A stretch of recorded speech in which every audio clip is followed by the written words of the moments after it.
Hello, hello, hello, hello.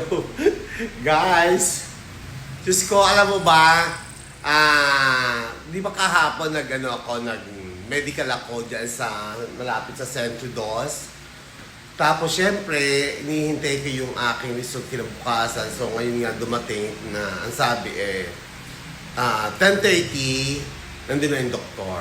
So, anyway, guys, pumunta ako doon.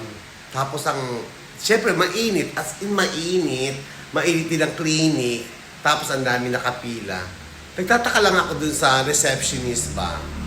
Hindi ko lang nakuhanan kung anong clinic yon.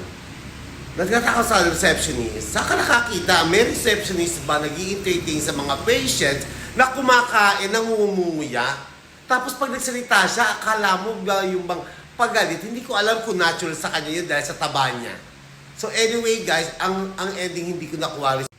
Hindi ko kinuha ang result ko dahil hindi ko maatin na ang babaeng receptionist na yon na kung makapag-entertain sa mga patients, ang init na nga ng clinic, alam mo yun, parang unprofessional.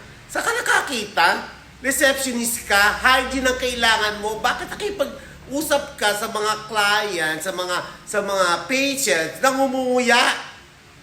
Sige nga, shout out doon sa babaeng humunguya na nakikipag-usap at nakikipag-entertain sa mga patients. Be professional. Sa kalulugar. Imagine, sabay-sabay kami nag-medical. Ako lang ang hindi nakakuha ngayon dahil hindi doon na ibababa ang result. Bakit? Oh my God.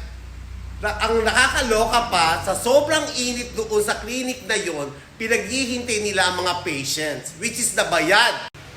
Saka dapat, maging, mainahan ko sa pakipag-usap sa mga pasyente, kaya nga nandiyan yan, kasi may nararamdaman na masama. Saka pangalawa, hindi naman libre yan. Bayad yan ng PhilHealth, tandaan mo yan. Kaya huwag kang umarte na hindi tama sa mga pasyente. Kaya kung ako sa iyo, huwag ka dyan sa receptionist, lalo magkakasakit ang mga pasyente dahil sa bunganga mo.